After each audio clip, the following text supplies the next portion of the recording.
views expressed on this program are those of the hosts, guests, and callers, and are not necessarily those of this station, its management, or other advertisers. You're listening to Transformation Talk Radio.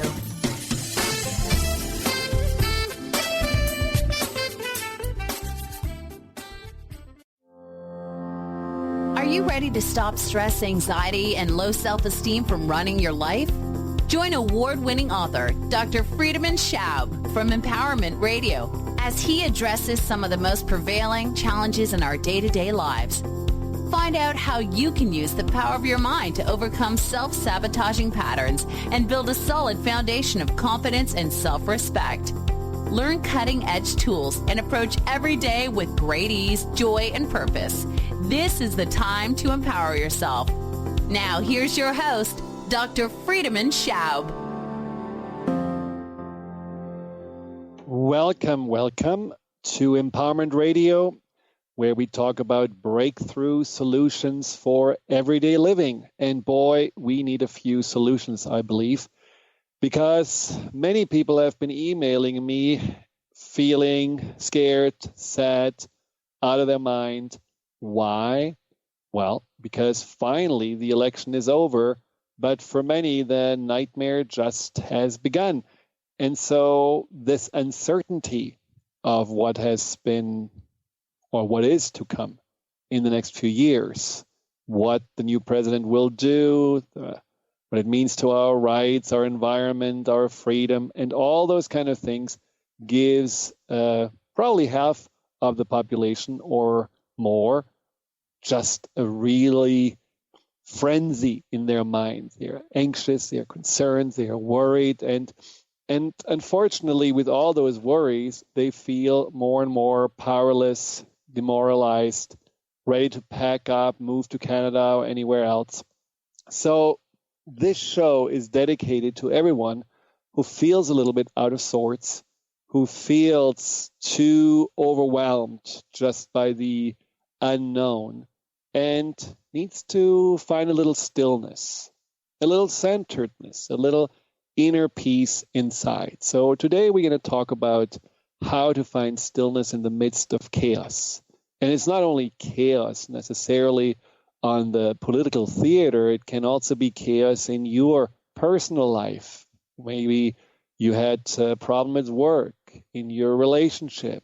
Maybe you have big decisions to make and you just don't really know which way to go.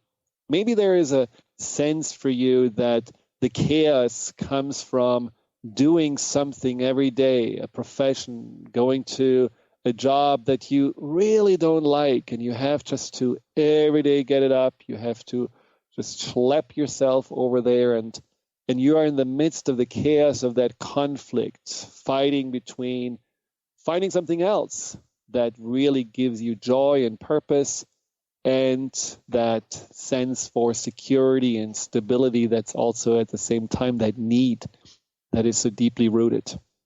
Well, for all of this today, we're going to have a very special guest, a guest that I think she knows quite a bit about chaos. She knows quite a bit about how to transition from one place to the next, how to be introspective, how to sit in the darkness of a tunnel, and how to get out of it and find the light. There's so much that I'm excited to hear from my wonderful guest, but we'll come to her in a moment.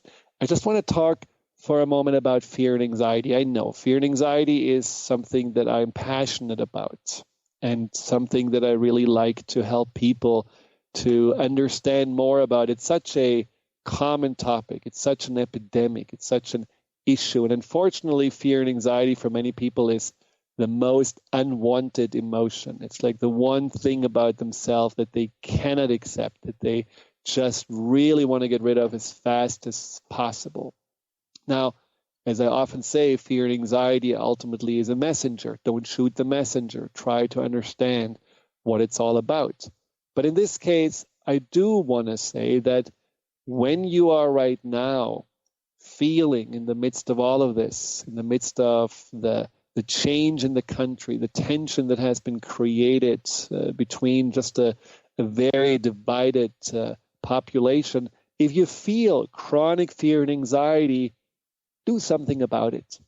Because chronic fear and anxiety, as we know, is not only, not very pleasant, it's also not healthy, because it does affect your body.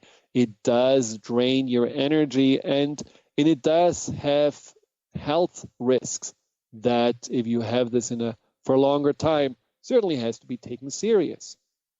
But fear and anxiety also changes how you look at the world, because these emotions are creating filters on a subconscious level, filters through which you're looking at your reality in a very distorted way. We all know that when we are stressed, when we are worried, when we're anxious, we are looking at the threat as much bigger than it really is. We are making people more powerful than they are or than we are. When we are anxious and fearful, we just overlook all these aspects in our lives that are good and positive and that can really, uplift us and bring us, into a place of joy, or at least a sense of hope and peace. And we focus only on the things that confirm that doomsday is just around the corner. And so we are living in a reality that is not really encompassing all of its possibilities and all of its beauty because of those filters. And so we just continue to live in that distorted perspective, and this way drain more of our energy, feel more pulled into all different directions, and eventually also, again, feel like life is black and white and not really powerful.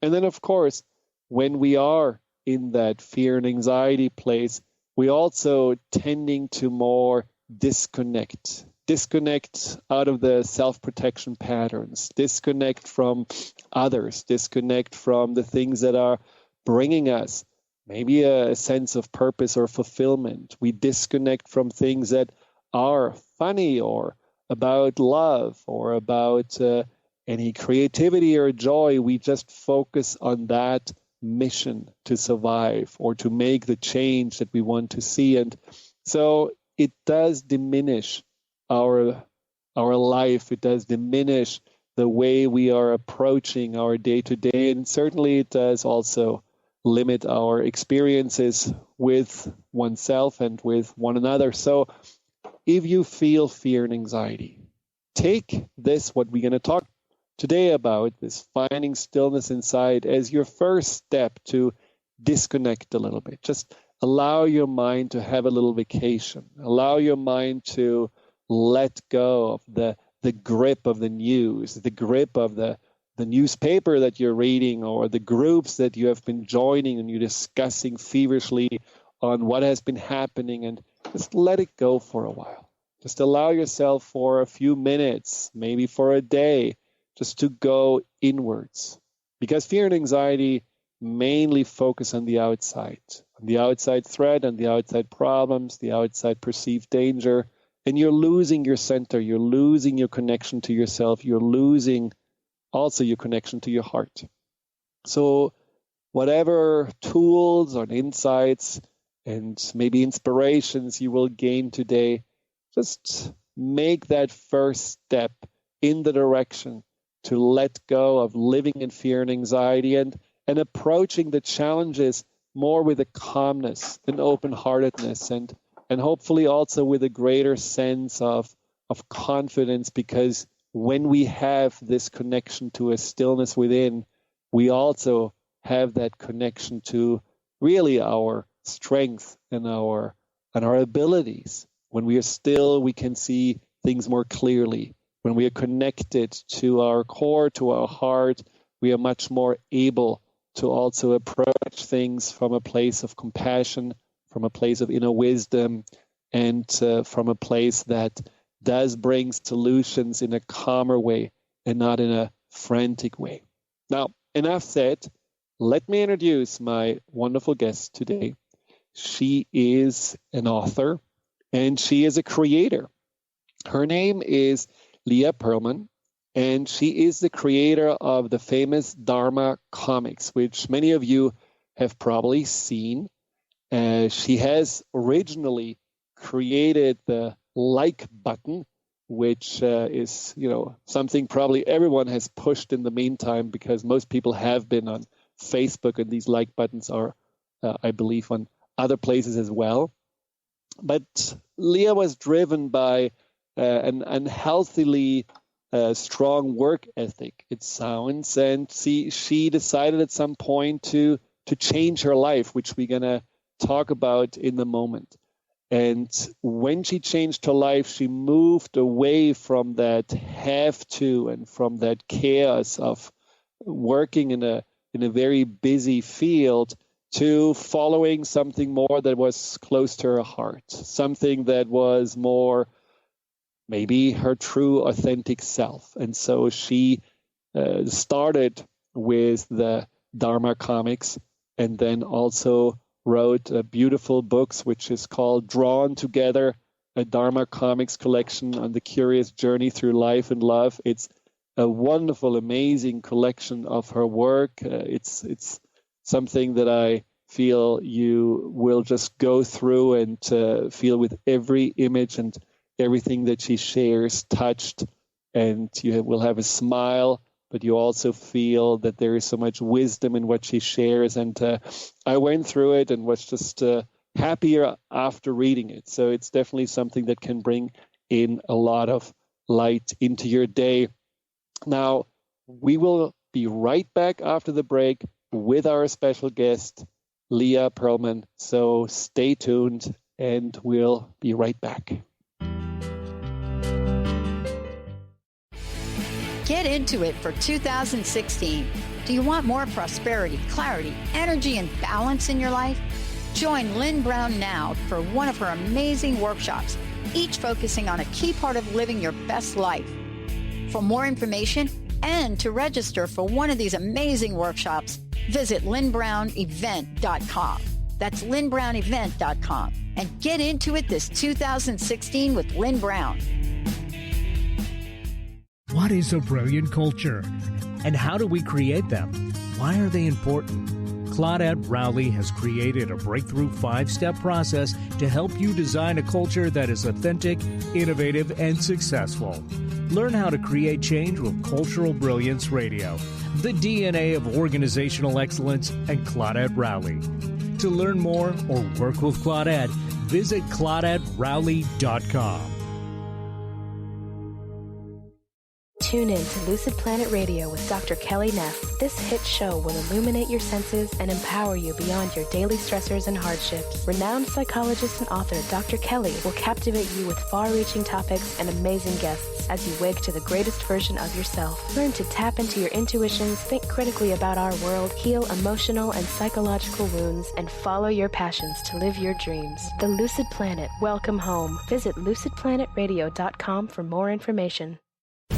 Are you ready for a game changer? Sarah Westall is bringing you Business Game Changers Radio. Sarah brings you leading experts, visionaries, and newsmakers who provide the best commentary on big issues and cutting-edge innovations. Sarah's 20 years as a business executive will help you think like an entrepreneur with expertise, energy, and attitude. Tune in to Business Game Changers Mondays at noon Pacific, 3 Eastern on TransformationTalkRadio.com. If you're one of the millions of Americans suffering from anxiety, you probably know how powerless and out of control this emotion can make you feel. This is why it is so important to remember that anxiety is created by your mind, which means that you can learn to use your mind to uncreate it. Hello, my name is Dr. Friedemann Schaub. My award-winning book, The Fear and Anxiety Solution, provides you with a step-by-step breakthrough process to understand and resolve the root causes of your anxiety and build a solid foundation of confidence and inner peace. If you are ready to take your power back, visit thefearandanxietysolution.com. Order your copy of Dr. Friedemann Schaub's The Fear and Anxiety Solution today. Visit thefearandanxietysolution.com for more information.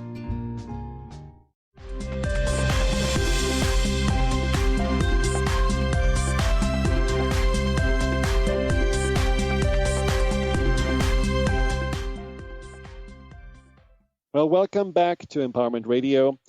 I would love to bring on our fabulous guest, Leah Perlman. Leah, thank you so much for being with me on the show. Thank you for having me. Well, I mentioned before that you created the like button, and in the break we quickly talked about it. Now, this like button is something that in some ways would have been probably like would you say a breakthrough in your work? Was it something that you felt was a big success at that time? At the time, it was just like something that I felt like the site really needed. There was, people probably can't remember life before the Facebook like button. But back then, there were only comments. So, if somebody posted a photo or a status or a note, you would write comments. And I was a pretty prolific, poster, like most of my coworkers. I was working at Facebook at the time, obviously.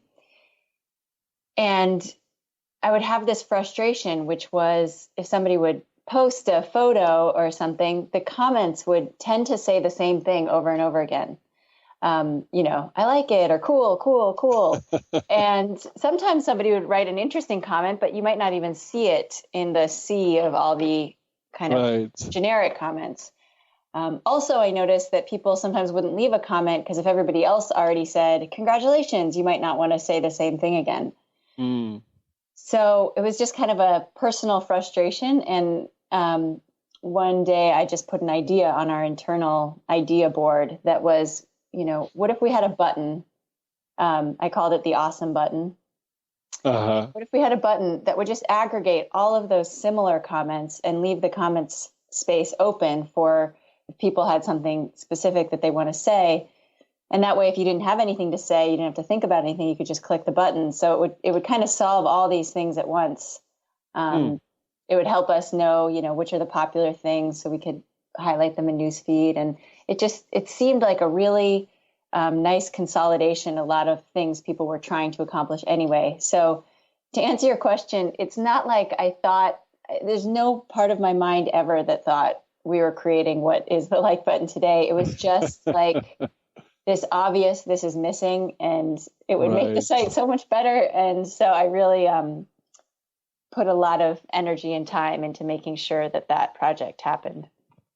It's interesting. I mean, it's like a genius idea, and like all genius ideas, you just don't even think about that it's genius in the moment that you're making it. And now everyone uses, but you also probably know that you created a monster because how many people are addicted to their likes? I mean, I only got 5 likes for my photo. I mean, there is definitely something also about that like button that has a little bit of as a challenging component for people on it, because they do see it as a form of self-worth, depending on how many likes they get. Did you know that at that time that's going to really go in that direction? I had no idea. But I will say I was probably unconsciously one of those people who fed off of validation. At the time, it might be, number of comments or what were the comments, or, there were different ways to kind of get that, but it wasn't quite so numeric. It wasn't quite so quantitative the way that it is now. So, when I hear you say that, there's a part of me that kind of cringes because I don't know, of course, but I had no idea the culture that would arise around the like button. And, but sometimes I look at it as really ironic or appropriate to my own life path, because I look at the first part of my life was so driven by external validation. And this phase of my life is so focused on internal validation. And just to see something that I created, in the first phase of my life, and to see how it affects me now. Well, you didn't really like yourself very much, right? So when you created the like button, at some point you realized that life at Facebook or the way you lived it didn't really get you anywhere. And how did you come up to that conclusion? Yeah, well, I really liked the way you phrased that, the way that I lived it, because It's really true. What happened was, from an early age, I was ambitious. I want to go to the best college. I want to get the best job. Even my parents didn't really know where I got this idea. It was something I kind of came into the world with. Very competitive that way. And, at first, maybe, in school, I was doing really well. I'd get all this validation from teachers, parents, friends, and it felt really good. But after a while, and I didn't notice it happening, I started to confuse, my worthiness or my lovability with how well I was doing in a conventional sense of success. So getting anything less than an A would start to, have me question my goodness or my worthiness. Well, I'm sure there's nobody out there that can relate to you. Right. Right. Yeah. So, I got a good job out of college. I went to work at Microsoft. And while I was there, I had a couple friends who were interviewing at Facebook, which was a startup at the time. And even at Microsoft, I knew something was kind of off. It had never been my childhood dream to go work for a big corporation, but I didn't know what my childhood dream was. My childhood dream was always kind of get into a good college, and I never really thought beyond that. So when I was at Microsoft working at this big company and my friends were leaving to go work at this startup, Facebook, I got excited by it and I went with them. Facebook was a couple of years old at the time. So that was already a big step, because it's like the step in the unknown. You're like on this big cruise ship and then you're going into a little dingy. I mean, that's a pretty brave thing to do. You're right. Yeah, thank you for that. Because there was a little bit of, people around me saying, why are you going to work at Facebook? MySpace has already won. This idea that it was risky. But I didn't feel like it was risky. In some sense, it felt more adventurous than what I was doing, but not as adventurous as like leaving my salaried job and traveling the world or something. Well, but it was adventurous because you didn't know how much validation you actually will get at a little startup that could just blow up as quickly as it has been starting up. But then once you were successful and when you saw it, Facebook probably at your time started to bloom and everything, something happened inside of you that you completely turned a 180. And what was that? Where you just decided no more corporations, no more looking for this validation through success? I mean, that is a really big transformation. And how did that happen? What triggered it? Yes. A couple things. The first answer that comes to mind is pain. It was one of those things where from the external or, from people at home or something, I looked very successful. But when I was at Facebook, I was surrounded by the most intelligent, creative, like people that inspired me every day, but also people that I compared myself to. And I no longer was, the small fish in a big pond. I felt like I was constantly trying to keep up, constantly trying to improve myself. I had an eating disorder since I was a young age. It was sort of the way I managed all of my stress was with bulimia, which I kept private. And I had managed to kind of live this external, everything's great life and this internal, I can't keep up. I can't manage this. I'm never going to be enough. I'm never going to get there, wherever there is. And by the time I was at Facebook, it just started to, just like you said, I didn't realize I was getting into the amount of public validation. Like by the time Facebook was successful, then it was like everyone, everywhere was saying, oh my God, that's amazing what you're doing. That's so cool. And so the contrast between what I was getting, my feedback, like you should be so happy, and my internal experience was I never feel like enough, was the gap between those just widened and widened. And so I was in a little bit, of internal panic actually. And, but I was still stuck because I couldn't leave. Like I just really thought my worth, people love me and because of what I do, and I can't leave. And one day, because they would stop loving you. Yes. Like who would I be? Like this kind of ephemeral feeling like, well, would anyone ever call me? Would anyone want me around? Like, this is all anyone ever wants to talk about what I do. So it must be the most interesting thing about me. Yeah. I don't know whether that was true or not then, but that's what I was afraid of. And But then your father got sick, right? Yes. I mean, there was at that time. Was that kind of the moment where you made a realization that I need to change something inside of me? Yes. So I think what happened for me is the pain was at, like, I was almost, if I wouldn't have known it then, but I was unconsciously looking for a way out. And my dad had gone back and forth with lung cancer, and it had been in remission, but my mom called me one day to tell me that it had come back. And it was one of those things where we knew he had been lucky to catch it early. He had been lucky to go into remission, but we knew if it came back, it was a problem.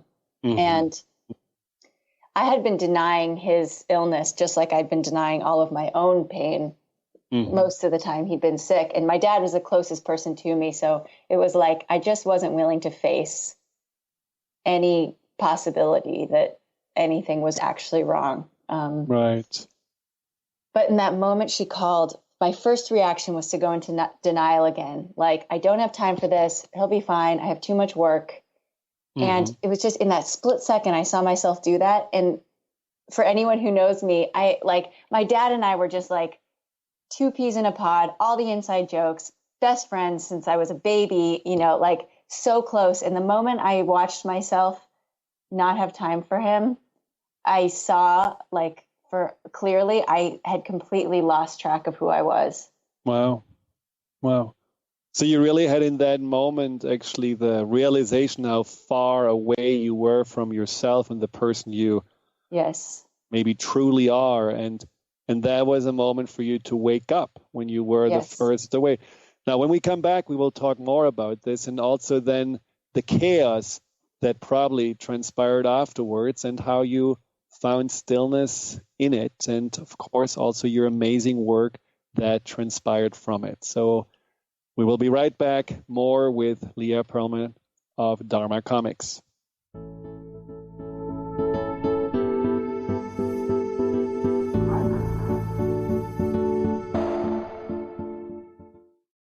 Tune in to Dynamics of Diversity Radio, scripting the new narrative for immigration with leading experts Kripa Upadhyaya and Steve Tanijo on TransformationTalkRadio.com. This show will remove the noise that often accompanies discussions on this topic and share a new perspective on the dynamics of immigration and diversity, ever reminding us that together we are all at the core of innovation, excellence, and positive change. Visit OrbitLawPLLC.com for upcoming topics.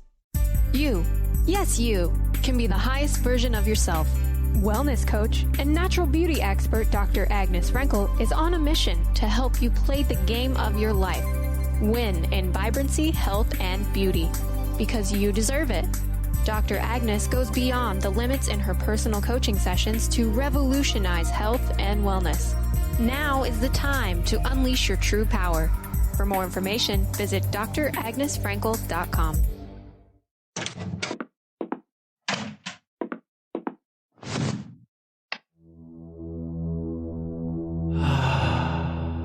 Beyond being this amazing neurologist, inventor, author, Dr. Dan Cohen has been called to look at technology and look at personal and spiritual development and merge these together.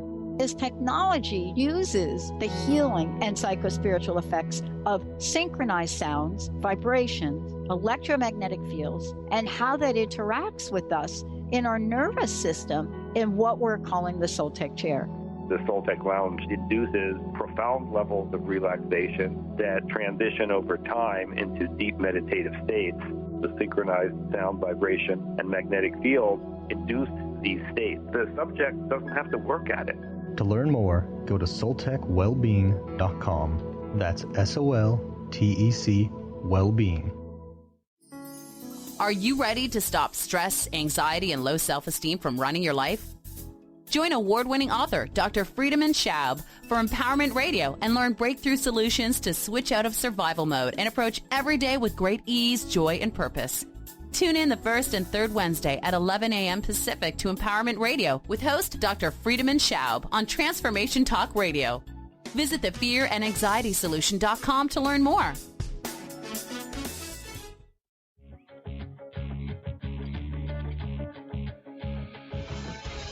Hi, this is Leslie Fontaine, and my show is Sheer Alchemy on TransformationTalkRadio.com. When we're bogged down with our emotions, the hardships that plague us in our relationships, at work, our finances, we literally can't see the higher plane where we could be operating from. Tune in to Leslie Fontaine, Sheer Alchemy on TransformationTalkRadio.com.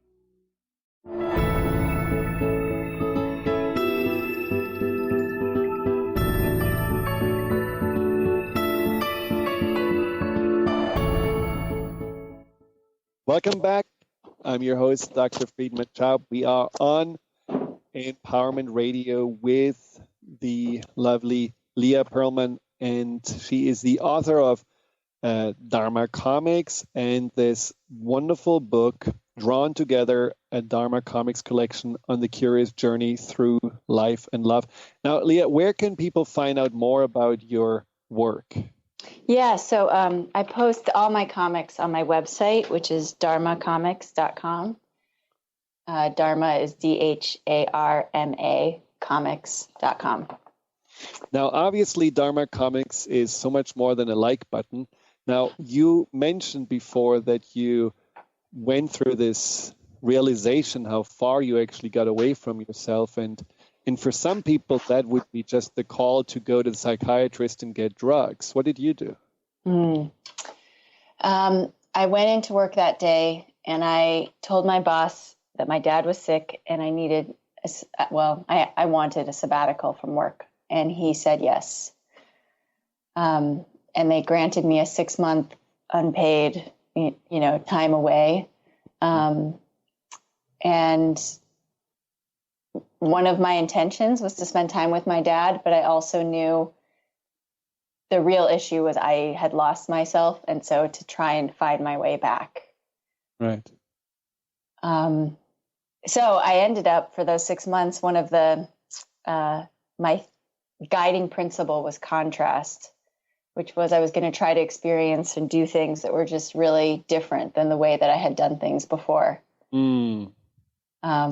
So one of the first things I did almost a week and a half later, so I left and then I bought a ticket to Burning Man. And I went to Burning Man with two friends. That was the first time, I assume. Yes, it was the first time. And if you had known me, I mean, it was like, I've been 5 times now, but at the time it was crazy. Like there was no part of me that would have thought, I used to think, it was all about productivity, accomplishment, getting things done. So the idea of just like hanging out for a week and like wandering around looking at art just sounded like kind of the biggest waste of time. Like I just couldn't imagine enjoying it. But then I realized I was so overdeveloped in that whole productivity thing, and I had 2 friends who I really adored who were going, it just suddenly seemed like a really good idea. What else did you do as contrast? I love this concept. Well, I had 2 friends getting married in India. So I was going to go, I made a plan to go to India, and I'd never traveled much in my life. I'd never even studied abroad. I was so focused on my studies in college. So I decided to go to India. And then since I was going to be there, I suddenly remembered a friend had told me about a silent meditation retreat she'd done. And 10 days of silence occurred to me as contrast. I had no idea that it was Buddhist. I didn't really know I had never meditated in my life. So I had no idea what I was getting into with 15 hours of silent meditation a day. But that experience certainly blew my mind. So I did 10 days of silent meditation in Nepal. I went to Bhutan and toured around Bhutan because I'd heard it was a country that organized itself around happiness instead of productivity, like their gross national happiness score instead of a gross national product. And so it seemed like the exact kind of contrast that I was looking for. Well, it reminds me a little bit of the Seinfeld episode where George Costanza decides to be exactly the opposite of what he usually is. And that opposite just turned out to be a much better version of himself. So that is really, so once you did that, did you find then a middle ground, or what did you discover in this contrast experience? Well, that's such a good question. I would say some of the things I experienced, and they still sound a little cheesy to me, but I actually had my first experience of love. Like, I didn't really know what people meant when they said love before. Mm-hmm. And I found my first memory of it was at Burning Man, actually. And it was after days and days of, no agenda, nothing to do but connect with people. I opened up into this kind of plane of, connection that, because I'd been so driven by my accomplishments, my numbers, my scores, like I just had never really slowed down to prioritize connection over accomplishment.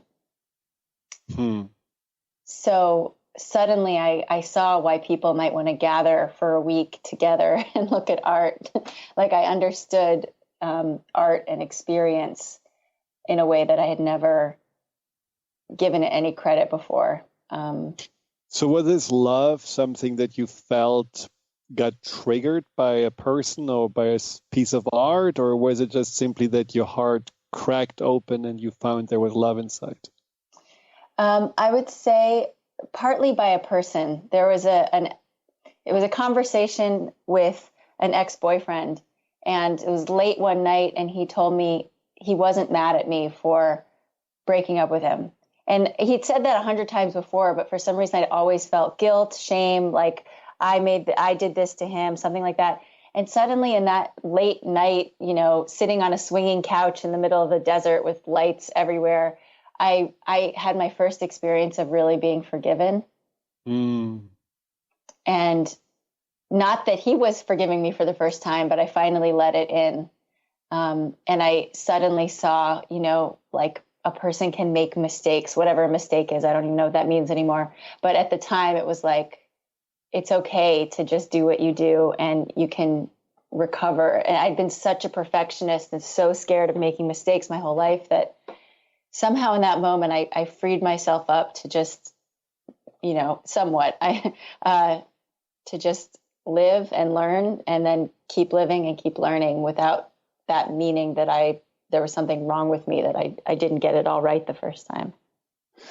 Now, did you on this, by the way, if anyone has any questions for Leah, just call 888-418-6890. I should have said it before, but I'm saying it now, 888-418-6890, or ask your questions on the chat box on the Transformation Talk Radio website. Now, what you just said about this forgiveness and love moment, did that also open you up more to loving yourself? It did. I remember a moment where, for anyone who's ever been to Burning Man, it has a bit of a culture where, it's kind of like radical love. Like you show up and you just assume you're friends with everyone. And I remember having this moment of seeing everyone, riding their bikes past me and everyone's waving, hi, I love you. And I look at them, hi, I love you. And I'm just like, okay, I love everybody here. And everyone seems to love me. I had that feeling. I'm like, there's only one connection that's missing. And I realized it was like, well, if they all can love me, I'm the only person who's not doing that. And so somehow I just in that moment, it was sort of a logical way in. I was like, this actually doesn't make sense. It doesn't make sense that I can receive this much love from all these people, and I don't think I'm worthy of it myself. So I almost just reasoned my way into realizing that self-love actually makes more sense than not. But it has to make sense, right? Yes. I'm still a very left brain kind of person. Okay. I still am. So then that was sort of the beginning. And then, the last 7 years have been so much practice, a lot of practice. How would you say, this is, you changed your life quite a bit. What would you say in this, practice of self-love? What is one of the keys or the tools that you would find probably anyone can really benefit from? Yes. Well, one of the things I'll say, and this will connect a little bit to how I ended up starting to draw Dharma comics. Self-love, I have come to realize, means loving everything. All of it. It doesn't mean becoming the kind of person that's worthy of love. It means, if I'm sitting there having a thought, and this has been the great examples through all the, the recent election, just watching the thoughts that come into my mind. Sometimes there's anger, sometimes there's blame, sometimes there's judgment. And for me, self-love means noticing those thoughts and loving the thoughts and me for having them. And no matter what is occurring in my awareness, that's something worthy of love. So it's a practice of noticing and accepting whatever it is that I see. But you would admit that probably there is a little gap between accepting and loving. I mean, is accepting the first step? I guess when I use those words, they feel I'm actually using them synonymously. Okay. Because true acceptance, and love is like, yes, you're allowed here. I appreciate you for being here exactly as you are. Yeah. I mean, love has different flavors and many different facets. So acceptance, the true acceptance that you just described, is certainly one of them. Yes. And so how did this get you to Dharma Comics?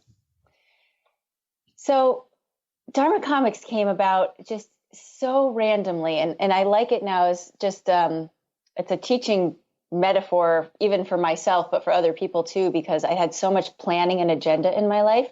And Dharma Comics just was this silent, sneaky little thing that happened on the side, which was, as I was exploring that 6 months off, I was starting to learn things that I hadn't learned before. And I'd always been a blogger, I'd write about things that were interesting to me.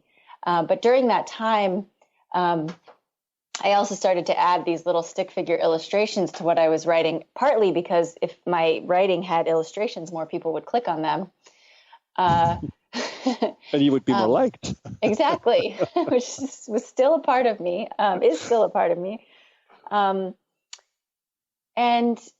But pretty soon I would notice that what I would draw would be kind of the essence of what I was writing, and that actually it would kind of get to the heart of something, and the rest of the story wasn't even that necessary. And what I realized, so one of my earliest Dharma comics was a comic about when someone I was dating broke up with me. And he said, I just want to be friends. And it's a comic called I Just Want to Be Friends. And, it was kind of, I was at a point where, and remember in this context, I was trying to get to know myself better. I realized it's like, I'm a person who's heartbroken right now. And I can do the old thing, which is only put the happy moments up on Facebook. But I just wanted to be seen for how I was really feeling, and how I was feeling was heartbroken, but I also didn't want a whole bunch of people in my business. So just drawing the comic, I was like, I bet most people can relate to I Just Want to Be Friends, that experience of hearing that from someone. And drawing it allowed me to feel seen for what was actually happening, without kind of opening myself up to too much drama or too much conversation. So how did you draw it? What did you show? There's a little stick figure with a heart, and then another stick figure, and he's shooting arrows into the first stick figure's heart. And with each arrow, there's a word. I just want to be friends. And as each arrow lands, the heart is breaking into more and more pieces. Yeah, I know. That's definitely something people can relate to. Yes. Well, but the beauty about your Dharma comics and the book is just that there is so much just truth in it that people can relate to. Not just the hard moments, but they are the moments also that are uplifting. Like there is one comic where you had when you feel, that everything is very heavy. I mean, I'm just paraphrasing, and then a little stick figure is basic. Remember, this is where you stand, and the stick figure basically is on the top of the world and not holding the world up like, yes. It has to carry it. And And that's just really, I mean, it's very eye-opening, and it's very simple, just like the like button is very simple and very clear once you see it. And that's what I love about your book. It's like, of course, it's, everyone can relate to it, but not everyone can express it and show it and bring it to such a clarity as you can. So it's really a beautiful work, and I think it's a healing work, especially in the times where you just need a little friend. This book is like a little friend who says, I get you, I understand you, and I know where you're coming from. And that's so. How do you deal with like life? Are you just writing every time you're having a little insight or crisis? Do you do a little comic, or is that just something that is coming out of you when you hear about other people? I mean, how do you create these comics? Yeah. Well, I hear two questions there. So kind of how do I do life? And how life with the comics. I mean, yes. I mean, I'm sure we can talk for 10 hours how you do life, but if you have a short version, I'm happy to hear it. Definitely. Yes. Well, so sometimes in what you just spoke to, I think the comic for me, once I'm drawing the comic, it's basically like, it almost feels like the answer to a riddle. Yeah. So it's like the essential, even a comic as simple with the caption, I miss you. It can take me weeks of realizing a friend and I are in an argument and we're not talking as much as we used to. All of his text messages, maybe they seem passive aggressive. I'm talking to my friends about it. It's kind of like there's all this drama. And then if I pay attention to what's happening long enough, eventually I find what's actually happening underneath all of it is I miss you. Mm. So a comic, each of my comics to me, you mentioned they can be healing. And that's really how I experience it, is like once I get down to what's actually happening, the ache of missing somebody that I love. And it takes for me, and that's kind of why I heard two questions, a lot of practice, a lot of process. There's the way that I do my life has a lot of practices around getting to that essential core, but it takes time. It takes support from people around me. It takes actual practices from different traditions to find what that essential healing essence of whatever it is. And the moment that I get it, there it is. Usually an image, just a really simple image just comes with it. Or if I have the caption, I can just think like, what would be the best way to illustrate that one thought? I mean, I love this stick figure. It's almost like your alter ego or your little friend inside who just reveals the truth that, maybe is not so clear in your head, but it definitely comes very clear on the paper. Yes. And in these simple gestures, it's just there's so much said in the simple pictures. There's so much wisdom in there. So I think you're lucky to have such a friend. I mean, it's a whimsical friend because it's very thin, but it's very powerful with what it can express. Now, you also have words. You write in it, and so I ask you in the break if you can read one of my favorites, which is called "Tiny Little Yes." Yes, great. So this is a poem that I wrote about for anyone who's in a question about their life path, or for me, just how I started listening. Well, I'll read it. It's pretty self-explanatory. Okay, the poem is called Tiny Little Yes. There's a tiny little yes inside, hiding where the yeses hide. You'll find it squeezed in right beside a maybe and a can't decide. It's buried down beneath the woes, somewhere between the nays and noes. You'll have to look past rows and rows of sort ofs, not quites, and so-sos. Once your yes is in your grasp, prepare to wonder, gape, and gasp. You may suspect this can't be right, but trust your gut and hold on tight. It's just really so beautiful. And it really illustrates so wonderfully the journey for the yes that, all of us have been looking for with these just also at times difficult questions and challenges we are facing, where we are sitting on the fence. We are wondering, is it the right space? Is it the right decision? And certainly you have been at different crossroads in your life as well. Now, we talked about that this title of the show is about stillness in the midst of chaos. And I think your whole journey and everything that you have done and that you have discovered about self-love and following your calling and going inside are certainly ways to find stillness. But are there other suggestions, other maybe practices or insights that you have gained on how to find that stillness in the midst of chaos? Yeah. One of my favorite practices right now is either with paper and pencil or on my computer. I will open a blank document or a blank piece of paper, and I'll just write my thoughts as they come in. Mm-hmm. Not quite like a journal. It's more like if I was just, watching like the ticker tape on the news, of what's coming or something, or the stock market. It's like, I'll see a thought that's like, I should reorganize my closet. And the next thought is, oh, shoot, I forgot to pay Hannah. And then the next thought is, I need to quit drinking coffee. And the next thought is, I love coffee. I don't want to quit drinking coffee. So I'll just literally just with, as much equanimity as possible, I'll just write them down. And it is so fascinating. And the thing I find most interesting about it is watching how many thoughts are trying to tell me what to do, and just to notice that I don't have to react to them. That actually the thought playing, we probably have 1,000 thoughts a minute, and we probably only react to one or two of them. So just to notice that what happens in the thought world and what happens in the physical world don't actually have that much in common. You might have a thought that's like, I don't want to get out of bed, and then you notice you're getting out of bed the very next second.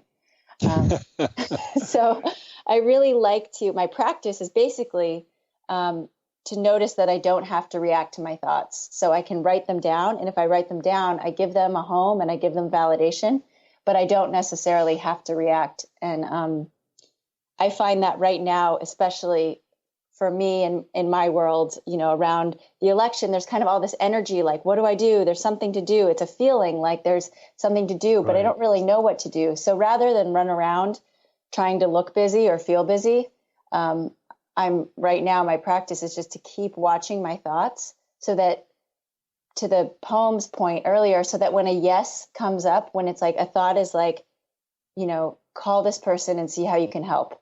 When a thought that really feels like a yes to me shows up, I can act on it. But if I'm reacting to all the other thoughts, I get really dizzy and exhausted, and I wear myself out and I overcommit, and I'm not as available for the honest yes.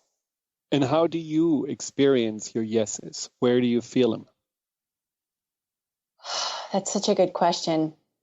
So probably the best illustration I can have is, let's say you're sitting in your house and someone knocks on your door, and you open the door, and it is the person you most hope is standing there. Whether it's like your loved one or a childhood friend you haven't seen in forever, or a teacher that you read all their books or something. Like, if you imagine, who do I most want to see standing at the door? For me, my yes is that feeling. It's like I've just opened the door and I'm like, oh, yes, there's no one else I'd rather see. And that can be a yes as small as like when I realize exactly what I want to have for lunch, but it kind of has that feeling of, it just has that feeling of yes. That's a beautiful metaphor. It's a great way. I mean, it's kind of, I can imagine a very strong feeling when you have a yes.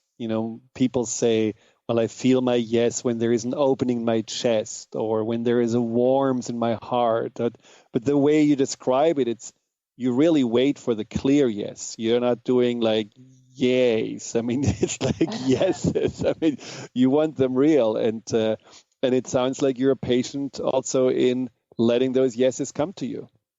Well, I want to say it's a practice. So what I just described is sort of aspirational. And then I watch, sometimes I'll be doing my meditation, writing down my thoughts, and then suddenly I'm up and I'm snacking when I'm not even hungry. And then I get interested. I'm like, wow, how did that just happen? I'll go back and look, what was I just writing about? And I see which thoughts are really triggering for me that I left my practice without even noticing. Or so, I watch. It's an iterative practice to notice, I went for a maybe just then, and it didn't actually work out that well. And I just pay attention so that over time, there's not a lot of force in it. It's just if I really pay attention, that was a no, and I said yes anyway, and it didn't feel that good. I just notice how much it didn't feel good, and I'm less likely to recreate that the next time. Well, Leah, thank you so much. Unfortunately, our time is already over, and I would love to say yes to another hour with you because it's so interesting to talking with you, and I'm so glad that you are here with your work to also brighten our days and make us really refocus on ourselves. And I think if we are, especially right now, needing more stillness inside, what you just described about being curious about yourself, finding out where your thoughts go, looking where your yeses are, finding that what really lights up your day, I mean, that in itself brings a sense of stillness and centeredness with itself. So thank you so much for sharing all of your work. Let the listeners please know one more time how they can see your work. Yes.